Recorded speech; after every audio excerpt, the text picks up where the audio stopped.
Hello student, आपका हमारे इस यूट्यूब चैनल पे स्वागत है। आज हम क्लास 12 के कैश फ्लो स्टेटमेंट का प्रैक्टिकल क्वेश्चन किस प्रकार किया जाता है उसके बारे में आपको बताया जाएगा। आपको ये क्वेश्चन आपको स्क्रीन में दिख रहा है, उस क्वेश्चन को किस प्रकार सॉल्व किया जाता है, एग्जाम हॉल में किस प्रकार सॉल्व किया जाता है, मैं आपको इस वीडियो में बताऊंगा। पिछले वीडियो में मैंने कैश फ्लो स्टेटमेंट क्या होता है, उसकी थ्योरी क्या है, ऑब्जेक्ट क्या है, किस प्रकार प्रैक्टिकल क्वेश्चन का फॉर्मेट होता है, मैंने आपको बताया।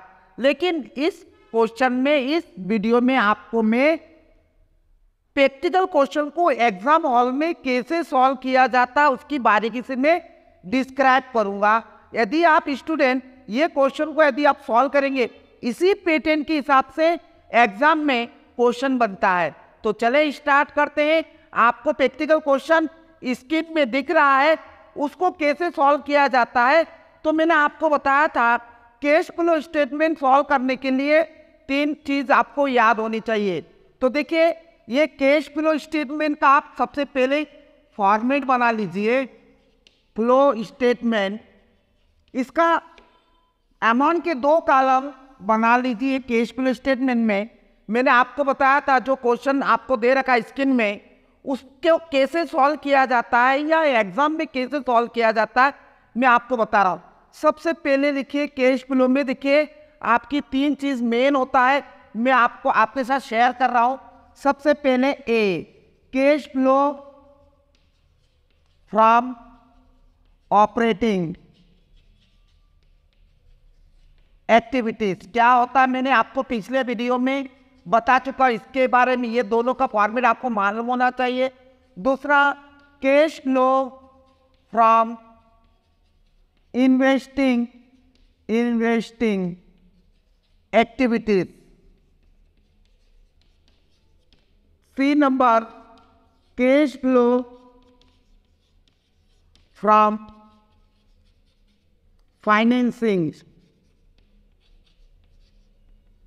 Financing activities. ये 3 चीज आपको विशेष रूप से इसका फॉर्मेट आपको याद करना है, तभी आप कैश फ्लो के प्रैक्टिकल क्वेश्चन को इजीली से सॉल्व कर सकते हैं। तो चलिए, मैं सबसे पहले ए का फॉर्मेट देखिए, ए का फॉर्मेट ही मेन है, बी और सी ज्यादा मेन नहीं है, लेकिन दोनों तीनों कंपलसरी है। तो देखिए, cash flow from operating activities में आपका non cash item current asset और करंट लायबिलिटीज आती है। लेकिन मैंने आपको पिछले वीडियो में बताया था करंट असेट में कैश और बैंक को नहीं लेना है, इसे आखिरी में आंसर मैच करने में काम आएगा। जो क्वेश्चन में आपको दिख रहा है कि कैश बैलेंस दे रखा है, इसका में आंसर में आखिर में मैच होना चाहिए। तो करंट असेट में ए में करंट असेट करंट लायबिलिटीज आता है, बी में फिक्स असेट और इन्वेस्टमेंट आता है, इन्वेस्टमेंट, ये आप थोड़ा सा ध्यान रखिए। और सी नंबर में आपका शेयर्स, डिबेंचर और लोन, ये 3 चीज ध्यान रखिए। ए में करंट असेट करंट लायबिलिटीज आता है, बी में फिक्स असेट और इन्वेस्टमेंट आता है, और सी में शेयर एंड डिबेंचर। ये शॉर्टकट तरीका है आपको कैश फ्लो का सवाल करना है। तो कैश फ्लो स्टेटमेंट में सॉल्व करने के लिए सबसे पहले ये तीनों का आपको फॉर्मेट लिखना है, फिर हम क्वेश्चन को एक एक चीज को आपको मैं डिस्क्राइब करूंगा। तो सबसे पहले cash flow from operating activities.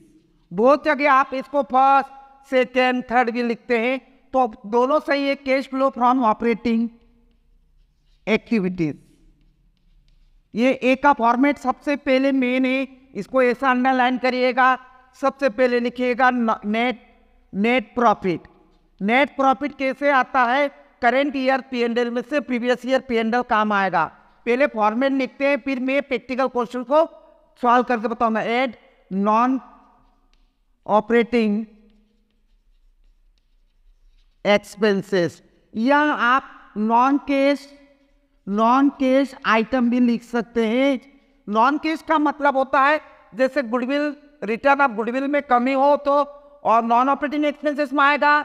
यदि गुडविल में इंक्रीज होती है तो बी में आएगा, ये थोड़ा सा ध्यान रखिएगा, मैं आपको बता रहा हूँ। नॉन ऑपरेटिंग एक्सपेंसेस का फॉर्मेट छोड़ दीजिए 5 लाइन, फिर लिखिएगा less non cash non operating income. इसका non cash non cash operating income. इसके बाद ये 3-4 लाइन छोड़ने के बाद आप इसमें, इसके बाद 3-4 लाइन छोड़ने के बाद आप इसके नीचे लिखेगा, देखिए ए का फॉर्मेट ही मेन है, तो लिखेगा cash flow from operating activities, operating activities before change in working capital. Working capital का मतलब होता है करेंट असेट और करेंट लायबिलिटीज में से माइनस करते हैं, तो ये इसमें नेट प्रॉफिट में नॉन ऑपरेटिंग एक्सपेंसेस जोड़ेंगे, नॉन ऑपरेटिंग इनकम घटा देंगे, तो क्या आएगा cash flow from operating active before change in working capital. अब इसका मेन है एड डिक्रीज। देखिए मैं फॉर्मेट बता रहा हूँ, फिर मैं प्रैक्टिकल क्वेश्चन को कैसे सॉल्व कर रहा हूँ मैं आपको बताऊंगा। डिक्रीज इन करेंट असेट, ये current asset, and increase in current liabilities. ये आप ये लिखिएगा, 4 लाइन छोड़ दीजिएगा। लेस फॉर्मेट, देखिए ए का फॉर्मेट ही मेन है, ए को ही ज़्यादा आपको स्पेशल ध्यान रखना है। कभी कभी क्वेश्चन में आपको ऑपरेटिंग एक्टिविटीज का ही फॉर्मेट पूछता है, प्रैक्टिकल क्वेश्चन पूछ सकता है, या कैश फ्लो बोले तो आपको तीनों ए बी और सी तीनों निकालना है। तो ए का मैं फॉर्मेट बता रहा हूँ, लेस इसका उल्टा लिखिएगा increase in current assets and decrease in current liabilities. इसके बाद 4 लाइन छोड़ने के बाद लेस इनकम टैक्स। ठीक है, ये ए का फॉर्मेट है। इसके बाद आपको बी का फॉर्मेट लिखना है। मैं आपको देखिए इसको इसमें बता रहा हूं, इसी के नीचे चल रहा है बी नंबर, आपको cash flow from investing activities. ठीक है, ये बी का फॉर्मेट है। तो बी का फॉर्मेट मैंने आपको पिछले वीडियो में बताया कि sale of fixed asset, sale of investment इधर आएगा, पैसा आता है उससे, purchase of fixed asset, purchase of investment से पैसा जाता है। फिर सी का फॉर्मेट लिखिएगा, सी का cash flow from financing activities. ठीक है, ये सी का, इसमें क्या होता है, शेयर इशू करेंगे तो पैसा आता है, लोन रिसीव, डिबेंचर इशू करेंगे तो पैसा आएगा, और payment share payment, debenture payment, loan payment का नीचे जाएगा। और आपको मैंने चलिए अब मैं आपको इस स्क्रीन में जो क्वेश्चन आपके साथ है सामने, उसको कैसे सॉल्व किया जाता है मैं आपको उसको डिस्क्राइब करके बता रहा हूँ। देखिए सबसे पहले आप स्क्रीन में देखिए, मैं क्वेश्चन में नीचे सबसे पहले एडिशनल इंफॉर्मेशन दे रखा है आपको, additional information, depreciation, return of दे रखा है, प्रोविजन फॉर टैक्स दे रखा है। तो प्रैक्टिकल क्वेश्चन करने के पहले सबसे पहले ए का फॉर्मेट बना लीजिए, फिर बी का फॉर्मेट बना लीजिए और सी, उसके बाद प्रैक्टिकल क्वेश्चन को आप ध्यान से देखिए। सबसे पहले देखिए नीचे जितना भी एडिशनल इंफॉर्मेशन दे रखा है इसका डबल इफेक्ट होगा। तो सबसे पहले देखिए डेप्रिसिएशन, डेप्रिसिएशन का डबल इफेक्ट होगा। एक तो डेप्रिसिएशन नॉन ऑपरेटिंग एक्सपेंसेस है, तो नॉन ऑपरेटिंग एक्सपेंसेस में यहाँ आएगा डेप्रिसिएशन ऑन असेट्स, जो भी है प्लांट है, बिल्डिंग है, फिक्स्ड असेट का इसमें दे रखा है डेप्रिसिएशन। रिटर्न आप तो अपन लोग मशीनरी का मानेंगे। ऊपर देखिए बैलेंस शीट में फिक्स्ड असेट में मशीनरी और बिल्डिंग दे रखा है, तो अपन लोग मशीनरी का मान लेंगे। तो डेप्रिसिएशन 27,000 ये नॉन ऑपरेटिंग एक्सपेंसेस है। अब इसका आपका डेप्रिसिएशन का मैंने आपको बताया हर एडजस्टमेंट का 2 इफेक्ट होगी। उसके बाद आपको डेप्रिसिएशन कहाँ, एक दूसरा इफेक्ट होगा कैलकुलेशन ऑफ प्लांट और मशीनरी। तो मैं आपको बता रहा हूँ, आपको वर्किंग नोट में लिखना है। ये वर्किंग नोट में इसको कैसे इसको लिखना है, कैलकुलेशन ऑफ प्लांट या fixed asset, building, plant, machinery, सबकी फॉर्मेट बहुत जगह स्कूलों में आपको इसको अकाउंट बना के सॉल्व करते हैं। मैं आपको शॉर्टकट तरीका बता रहा हूँ। Calculation of plant, calculation of building, format एक ही है, ये आपकी वर्किंग नोट के अंतर्गत आएगा। इसका फॉर्मेट लिखिएगा कैलकुलेशन ऑफ प्लांट। सबसे पहले current year amount. Current year देखिए आप क्वेश्चन में आपकी स्क्रीन में दिख रहा है करंट ईयर 19 और 2018 दे रखा है, तो प्रीवियस ईयर 2018 है, करंट ईयर 2019, यानी बड़ा सन करंट ईयर होता है, छोटा सन प्रीवियस ईयर होता है।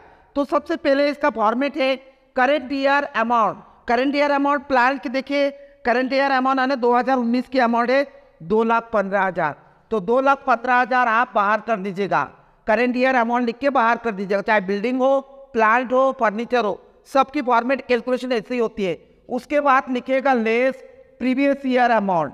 प्रीवियस ईयर अमाउंट अंदर लिखिएगा। देखिए प्रीवियस ईयर प्लान की कीमत दे के 1,80,000, तो ये अंदर लिखिएगा। इसकी सबकी फॉर्मेट फिक्स होती है। इसके बाद अब वो जो डेप्रिसिएशन एक नॉन ऑपरेटिंग एक्सपेंसेस है, तो हमने वहां लिख दी, और ये डेप्रिसिएशन यहाँ पर आएगी, तो यहाँ लिखेंगे लेस डेप्रिसिएशन। लेस डेप्रिसिएशन 27,000, तो ये 27,000 घटा दीजिए, 1,80,000 में से 27,000 गई, तो कितनी बची? 1,53,000। 1,53,000 ये आपकी कल की, यानी प्रीवियस ईयर मतलब कल की अमाउंट 1,80,000 थी, उसमें से 27,000 डेप्रिसिएशन घट गया, तो 1,53,000 बचा। आप कभी कभी क्वेश्चन में आपको प्लांट सोल्ड, मशीन सोल्ड दे रखा हो, तो आप यहाँ पर लिखिएगा लेस सोल्ड या सेल्स बुक वैल्यू लिखिएगा। बुक वैल्यू जो भी दे रखेगा वो माइनस करके, ये माइनस करके बाहर 1,53,000 माइनस कर देंगे, तो 2,15,000 में से 2,15,000 में से 1,53,000 चली गई, 2,15,000 में से 1,53,000, तो 62,000 बचा है। देखिए 62,000, आप देखिए कल की कीमत 1,53,000 थी और आज की कीमत 2,15,000 है, मतलब ये बढ़ गई आज की कीमत, तो इसको परचेस लिखेंगे। क्या लिखेंगे?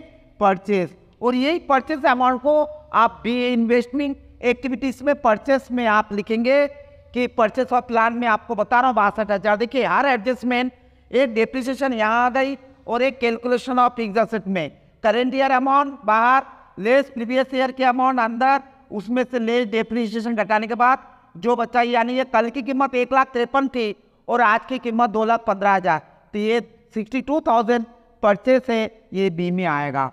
तो बी में आप लिखेंगे, बी के फॉर्मेट में आप क्या लिखेंगे? नीचे लिखेंगे परचेस, परचेस ऑफ मशीन या प्लांट, जो भी है कितना 62,000 ये पहले कॉलम में।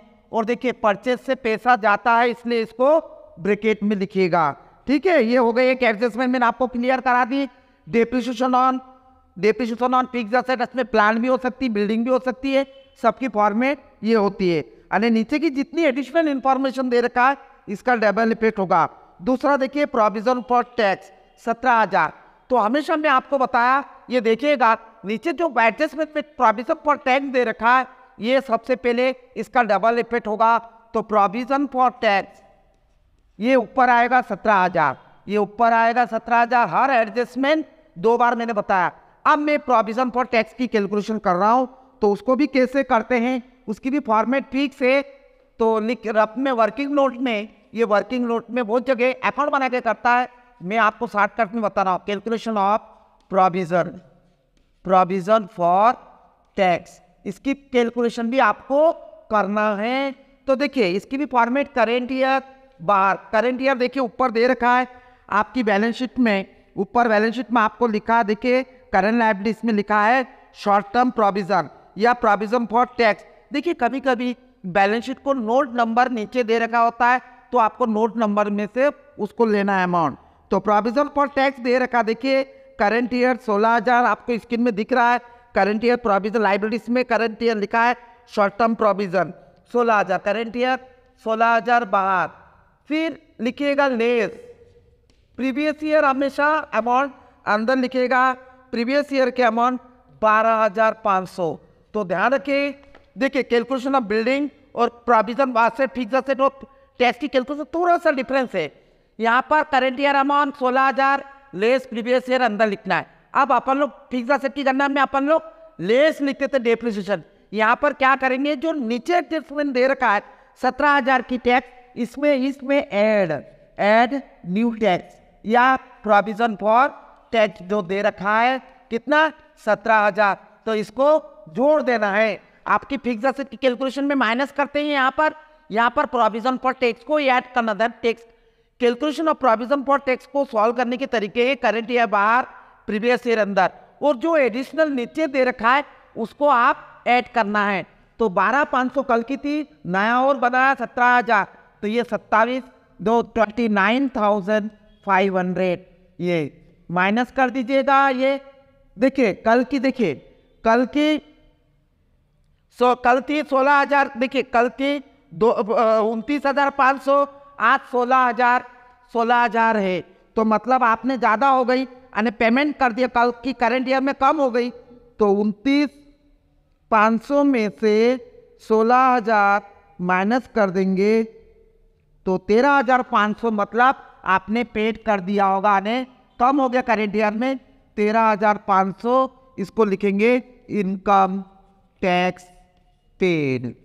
ये देखिए, ये इनकम टैक्स पेड जो नीचे वाला, ध्यान रखिए, मैं फिर बता रहा हूँ, जो इन्फॉर्मेशन में दे रखा है, एडिशनल इन्फॉर्मेशन में दे रखा है, तो वो एक तो नॉन ऑपरेटिंग एक्सपेंसेस में जाएगा, और ये जो कैलकुलेशन वाला जो टैक्स है, कैलकुलेशन वाला टैक्स, वो एक के नीचे मैंने आपको लेस इनकम टैक्स लिखा, वहाँ पर आपको 13,500 ये इस साल नया पेड करा, इसलिए इसको इनकम टैक्स पेड लिखते हैं। तो उसका भी फॉर्मेट आप ध्यान रखिए, करेंट ईयर बाहर, लेस प्रीवियस ईयर अंदर, एड प्रोविजन फॉर टैक्स नया वाला जोड़ देंगे, और बाहर देखिए कल की 29,500 थी, आज 16,000, मतलब आज कम हो गई, मतलब पेड कर दिया होगा, तो 13,500 इनकम टैक्स पेड, ये एक के आखिरी में आएगा लेस इनकम टैक्स में। अब देखिए, मैंने हर एडजस्टमेंट मैंने डबल इफेक्ट कर दी। अब आप स्क्रीन पे देखिए, एक आप जो ऊपर से दे रखा बैलेंस शीट का एक चीज का इफेक्ट करना है। सबसे पहले लिखा है शेयर कैपिटल। देखिए प्रीवियस ईयर यानी 2018 की अमाउंट 2 लाख थी, आज 2019 यानी करेंट ईयर की 2,50,000 है, मतलब 50,000 इश्यू हुआ है, तो ये 50,000 सी में आएगा। तो सी के फॉर्मेट में आपने बना लिया है, मैंने बता चुका हूँ। तो सी में आप लिखिएगा, सी की जो फॉर्मेट है, cash flow from financing activities में क्या लिखना है, उसमें देखिए शेयर में इंक्रीज होती है तो पैसा आता है, तो वहाँ लिखेंगे इश्यू ऑफ शेयर। कितना है, कितना इशू हुआ, 50,000, तो बढ़ गई। देखिए शेयर में बढ़ गई तो पैसा आता है, शेयर में कमी हो गई तो रिडम्पशन या पेमेंट कहते हैं। ये शेयर कैपिटल हो गई। दूसरा अब आता है स्टेटमेंट ऑफ P&L। P&L का मतलब होता है आपको ये नेट प्रॉफिट लिखना है, ये करेंट ईयर में से प्रीवियस ईयर की अमाउंट, यानी देखिए करेंट ईयर की अमाउंट कितनी है, P&L 1,98,000 है, और प्रीवियस ईयर की P&L कितनी है 83,000। तो जो डिफरेंस अमाउंट है, डिफरेंस अमाउंट मतलब कितनी बची, 1,15,000। 1,15,000 आपकी क्या है, 1,15,000 आपकी नेट प्रॉफिट है। तो नेट प्रॉफिट कैसे लिखते हैं, प्रीवियस करेंट ईयर की जो प्रॉफिट एंड लॉस है उसमें से प्रीवियस ईयर की 83,000 घटा दीजिएगा, तो ये नेट प्रॉफिट आएगी। कभी कभी ये ऑपोजिट हो जाता है तो उसको नेट प्रॉफिट नेट लॉस लिखेगा ब्रैकेट में। मैं आपको और एक चीज बता रहा हूँ, कभी कभी प्रॉफिट एंड लॉस नहीं दे रखा होता है, जनरल रिजर्व देता है तो जनरल रिजर्व को प्रॉफिट एंड लॉस मानते, जनरल रिजर्व नहीं दे रखा है तो कैपिटल को नेट प्रॉफिट मानते हैं, तो ये ध्यान रखेगा आप। तो नेट प्रॉफिट कैसे आते हैं, करेंट ईयर की P&L में से प्रीवियस ईयर की P&L घटा देंगे तो ये आ गई आपकी 1,15,000 की नेट प्रॉफिट। इसके बाद दूसरा देखिए, अब आता है नॉन करेंट लायबिलिटीज में long term borrowing. Long term borrowing मतलब डिबेंचर। देखिए डिबेंचर हमेशा बी में जाएगा, तो डिबेंचर देखिए प्रीवियस ईयर में 1 लाख थी, आज 75,000 है, मतलब आपने डिबेंचर का पेमेंट कर दिया 25,000। कितना पेमेंट कर दिया, तो ये डिबेंचर का कहाँ आएगा, नीचे बी में, ये सी में आएगा डिबेंचर, रिडम्पशन ऑफ डिबेंचर या डिबेंचर का रीपेमेंट। रीपेमेंट कितना 25,000। 25,000 आपने पेमेंट कर दिया तो ये आ जाएगा। और आप स्टूडेंट ध्यान रखें, ये डिबेंचर का आगे देखिए रेट दे रखा है 10% डिबेंचर, मतलब इसका रीपेमेंट करा तो इंटरेस्ट भी पेड करना पड़ेगा। तो इंटरेस्ट देखिए, इंटरेस्ट हमेशा इंटरेस्ट ऑन डिबेंचर आपकी हमेशा ध्यान रखें, interest on debenture previous year के अमाउंट पे पेमेंट करेंगे। तो देखिए प्रीवियस ईयर के अमाउंट 1 लाख थे, उसका 10% 10,000। तो इंटरेस्ट ऑन डिबेंचर भी यदि रेट दे रखा है डिबेंचर आगे लिखा है 10% डिबेंचर, तो ये कम हो गई पेमेंट करा तो इंटरेस्ट ऑन डिबेंचर का पेमेंट भी करना है। तो 1 लाख का प्रीवियस ईयर के अमाउंट पे पेमेंट करते हैं 10% 10,000। और ये हर एडजस्टमेंट 2 जगह। और ये इंटरेस्ट ऑन डिबेंचर आपकी नॉन ऑपरेटिंग एक्सपेंसेस में इंटरेस्ट ऑन डिबेंचर, ये 1 लाख का 10% 10,000 नॉन ऑपरेटिंग। एक तो interest on debenture non operating expenses में आएगा और एक सी में जाएगा इंटरेस्ट पेड ऑन डिबेंचर। ये हो गई। दूसरा पॉइंट देखिए आप, ये मैंने नॉन करेंट लायबिलिटीज डिस्क्राइब करा, अब आते करेंट लायबिलिटीज। तो करेंट लायबिलिटीज में ध्यान रखें, करेंट लायबिलिटीज एक में आएगा a decrease in current asset and increase in current liabilities, less increase in current asset decrease in current liabilities. इन करेंट असेट और करेंट लायबिलिटीज इसी में आता है। तो देखिए आप करेंट लायबिलिटीज में देखते हैं, सबसे पहला लिखा short term borrowing, cash credit, cash credit लिखा है। तो देखिए अधिकतर बहुत जगह बहुत सारे उसमें क्वेश्चन को सॉल्व करने के 2 तरीके हैं। इसको अपन लोग करेंट लायबिलिटीज मान लिया है, शॉर्ट टर्म बोरोइंग को करेंट लायबिलिटीज माना तो इसमें ए में आएगा, नहीं तो सी में आएगा। ठीक है, तो देखिए हमने करंट लायबिलिटीज मान ली इसको। करंट देखिए कल थी 7,500, आज ये करंट लायबिलिटीज कितनी हो गई 9,000। करंट लायबिलिटीज में 1,500 इंक्रीज हो गई। तो करंट लायबिलिटीज इंक्रीज होगी तो एड होगी, करंट लायबिलिटीज इंक्रीज हो तो एड में। तो यहाँ लिखेगा शॉर्ट टर्म बोरोइंग, या जो भी दे रखा है आप लिख सकते हैं शॉर्ट टर्म बोरोइंग या कैश क्रेडिट या शॉर्ट टर्म बोरोइंग। कितना हो गया इंक्रीज 1,500 रुपये। कल थी देखिए, कल थी शॉर्ट टर्म बोरोइंग 7,500, आज 9,000, तो इंक्रीज हो गई 1,500, यहाँ लिखिएगा। इसके बाद आता है ट्रेड पेबल। ट्रेड पेबल भी करंट लायबिलिटी से, देखिए कल थी करंट लायबिलिटीज 37,000, देखिए क्वेश्चन में स्क्रीन में दिख रहा है 37,000 और आज 53 हो गई। तो करंट लायबिलिटीज यानी ट्रेड पेबल में कमी हो गई, तो ट्रेड लायबिलिटीज में कमी हो गई तो लेस में आएगी। तो लेस में लिखिएगा ट्रेड पेबल 16,000 इंक्रीज हो। करंट देखिए ट्रेड पेबल कल देखिए, ट्रेड पेबल कल थी 37, आज 53,000 इंक्रीज हो गई। तो करंट लायबिलिटीज इंक्रीज होगी तो एड होगी। तो लिखिए ट्रेड पेबल ये भी इंक्रीज हो गई। कितनी थी कल, कितनी थी कल थी देखिए 37,000, आज 53,000। तो ट्रेड पेबल आपकी हो गई 16,000 इंक्रीज हो गई। तो 16,000 ये इंक्रीज में लिखेंगे। करंट लायबिलिटीज इंक्रीज होगी तो एड होगी, करंट लायबिलिटीज डिक्रीज होगी तो लेस होगी, याद रखिएगा। और असेट इसकी ऑपोजिट होती है, करंट असेट डिक्रीज होती है एड, करंट लायबिलिटीज इंक्रीज होती है लेस, ये ध्यान रखें। इसके बाद देखिए मैंने आपको बता दिया trade payable, short term provision for tax मैंने आपको डिस्क्राइब कर चुका हूँ। इसके बाद आते हैं असेट टाइप में। असेट टाइप में फिक्स असेट देखिए, कल थी मशीनरी, देखिए मैंने मशीनरी प्लांट की कैलकुलेशन मैंने आपको वर्किंग नोट में कर चुका हूँ, हो गया। अब आइए बिल्डिंग, देखिए कल थी बिल्डिंग कुछ भी नहीं, देखिए डैश दे रखा है और आज कितनी हो गई 94,000, यानी परचेज हो गई, बढ़ गई। तो बिल्डिंग बढ़ गई यानी फिक्स असेट बढ़ जाती है तो परचेज, तो ये बी में आएगा।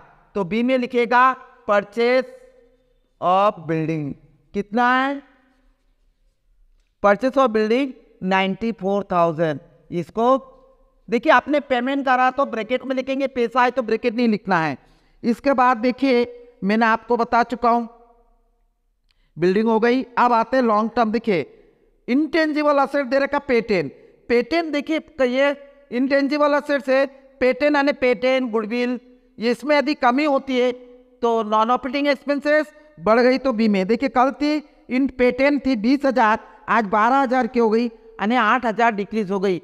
तो डिक्रीज हो गई तो नॉन ऑपरेटिंग एक्सपेंसेस पेटेंट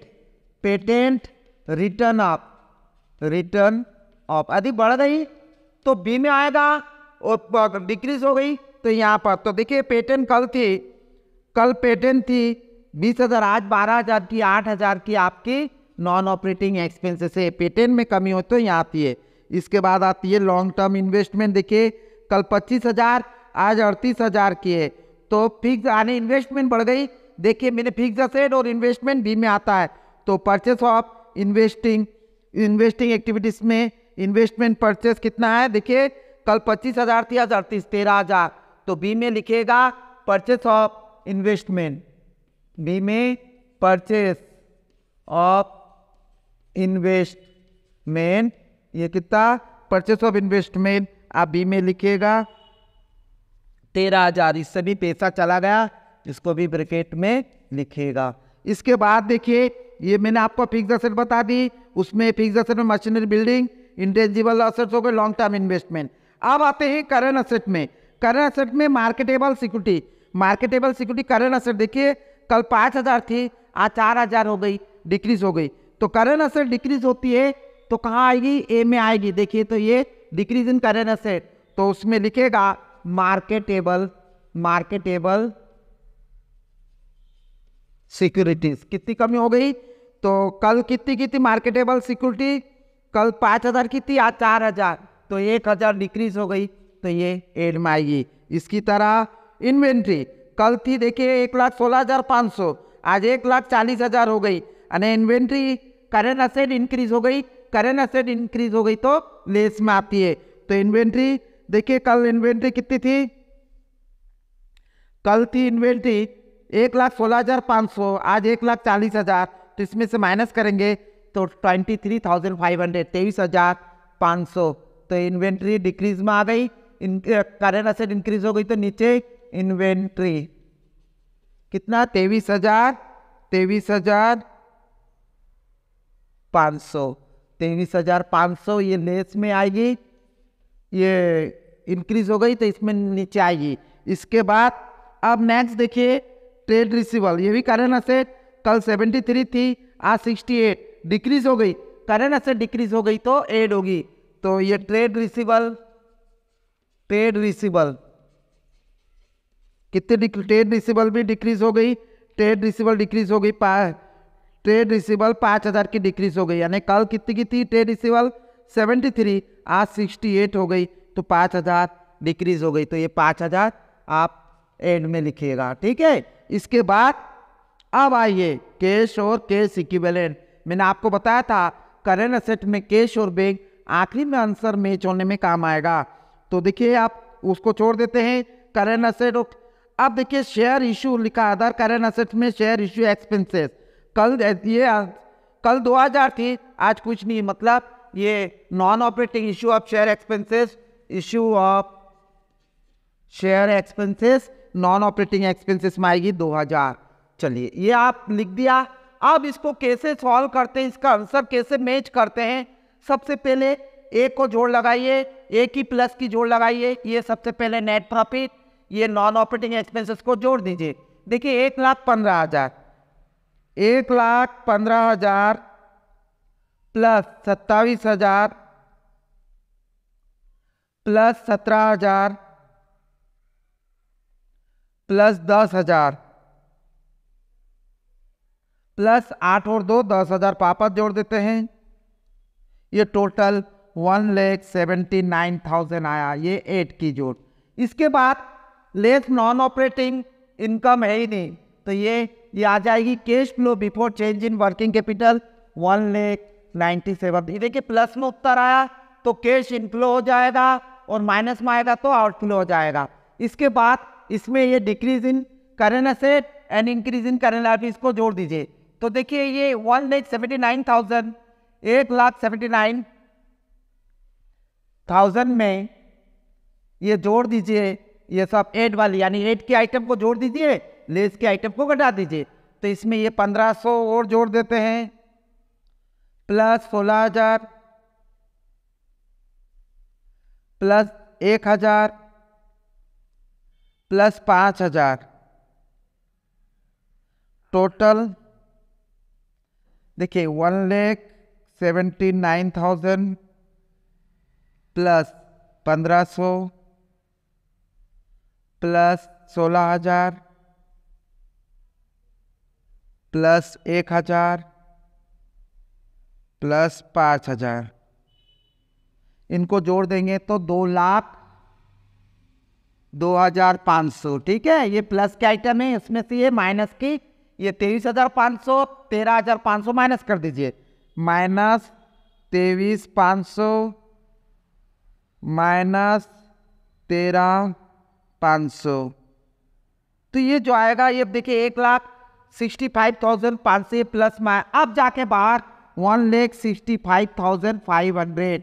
ये जो आपका ए का मेन टोटल बाहर आया है, इसके सामने आप लिखेगा कैश इनफ्लो फ्रॉम, इसको लिखेगा cash inflow from operating activities. ये ए क्लियर हो गई आपका, ए को मैंने बता दी। अब बी की जोड़ लगाइए, देखिए बी की सब प्लस में कुछ नहीं है, माइनस की है सब, तो बी की प्लस है 94,000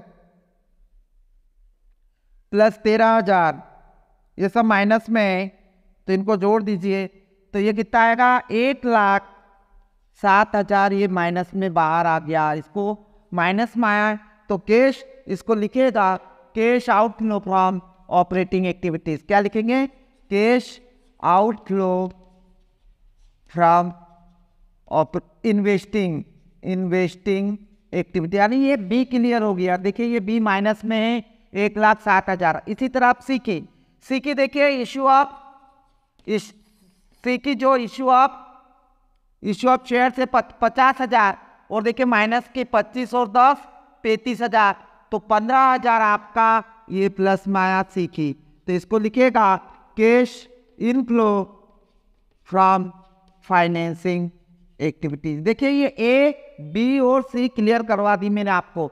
अब फाइनल आंसर में कैसे क्लियर करते हैं आपको मैं बता रहा हूं। सबसे पहले आखिरी में आप लिखिएगा नेट कैश इंक्रीज या डिक्रीज। देखिए प्लस में आएगा तो इंक्रीज, माइनस में आएगा तो डिक्रीज। ये कैसा आएगा? ए प्लस बी की अमाउंट और सी की अमाउंट जोड़ देंगे, तो देखिए ए की प्लस की आइटम है 1,79,000, ये प्लस की है, और प्लस की, और बी सी की कितनी है 15,000 प्लस की है, इसको जोड़ दिया 1,94,000, उसमें से बी की 1,07,000 माइनस कर दिए, 1,07,000 माइनस कर दिया तो 87,000 प्लस में आया, तो प्लस में आया तो इंक्रीज। ये देखिए लास्ट के कॉलम में जोड़ करना है, ए की लास्ट, बी की लास्ट और सी की जोड़ के नेट केस इंक्रीज हुआ 87,000। इसमें क्या करेंगे? ओपनिंग जो केस मैंने आपको छुड़वाया था, opening case equivalent, opening case balance जो गिवन है क्वेश्चन में, देखिए ओपनिंग केस बैलेंस दे रखा है 30,000, ओपनिंग केस बैलेंस 30,000 दे रखा है, ओपनिंग केस बैलेंस 30,000 इसमें प्लस कर देंगे, और क्लोजिंग केस बैलेंस आपको क्लोजिंग केस बैलेंस कितना दे रखा है आपका 18,500। ये इसी तरह आपको सॉल्व करना है 18,500। ये कैश फ्लो स्टेटमेंट कैसे सॉल्व करते हैं मैंने आपको फिर से मैं बता रहा हूँ। सबसे पहले आपको ए का format, cash flow statement solve करने के लिए सबसे पहले आपका ए का फॉर्मेट, बी का फॉर्मेट और सी का फॉर्मेट क्लियर होनी चाहिए, तभी आप कैश फ्लो स्टेटमेंट का प्रैक्टिकल क्वेश्चन सॉल्व कर सकते हैं। तो प्रैक्टिकल क्वेश्चन सॉल्व करने के लिए तरीके मैंने आपको बताया। सबसे पहले कैश फ्लो स्टेटमेंट सॉल्व करने के लिए ए का format operating activities, be investing और सी फाइनेंसिंग एक्टिविटीज, इसका फॉर्मेट आप लीजिएगा, और नीचे जो एडजस्टमेंट दे रखा उसको एडजस्टमेंट के हिसाब से कैसे सॉल्व करते हैं मैंने आपको इस वीडियो में बताया। यदि आपको ये वीडियो अच्छा लगे तो दोस्त के साथ शेयर कीजिएगा और हमारे चैनल को सब्सक्राइब करना मत भूलिएगा।